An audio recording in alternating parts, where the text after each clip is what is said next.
Salon jobs కోసం కానీ sales లేదా అన్స్కిల్డ్ జాబ్స్ కోసం మనం కన్సల్టెన్సీస్ని నమ్మొచ్చా అని చాలామంది నన్ను కమెంట్లో అడిగారు.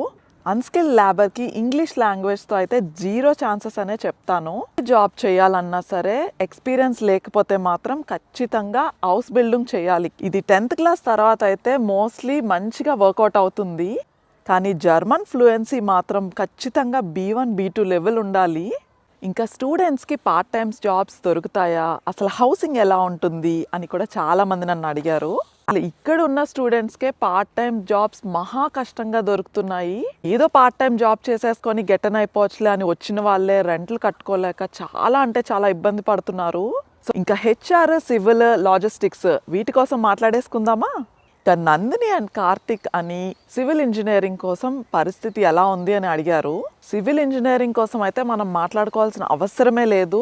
ప్రస్తుతం అయితే ఫ్రీజ్లో నడుస్తుంది మార్కెట్ అంతా కూడా. ఇంకా లాజిస్టిక్స్ ఫీల్డ్లోని జాబ్స్ ఎలా ఉన్నాయి, అసలు పరిస్థితి ఏంటి అని అడిగారు.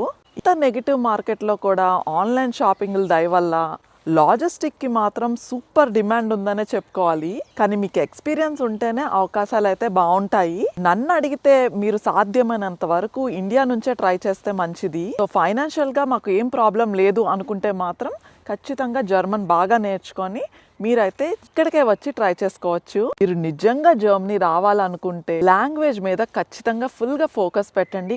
కనీసం B2 ఆర్ C1 లెవెల్ వరకు నేర్చేసుకొని మీ పర్టికులర్ ఫీల్డ్లో ఫుల్గా వర్క్ స్కిల్స్ ఎక్స్పర్టైజ్ని సాధించేసి జర్మనీ మీరు కాదు కంపెనీలే వెతుక్కుంటూ పిలుస్తాయి మిమ్మల్ని. ఇండియాలోనే ఉండి జాబ్ కొట్టి వీసా వచ్చి దర్జాగా ఇక్కడికి వచ్చిన వాళ్ళు చాలా మంది ఉన్నారు ఈ మధ్య కాలంలో. కాబట్టి మనీ విషయంలో ఫైనాన్షియల్గా అంత స్ట్రాంగ్ లేరు అనుకున్న వాళ్ళు అప్పులు చేసేసి అనవసరంగా మనీ వేస్ట్ చేసుకోకండి. ఇండియా నుంచి మంచిగా ట్రై చేసి అంతా సెట్ అయిన తర్వాతే మంచిగా ఒక స్టెప్ అయితే తీసుకోండి.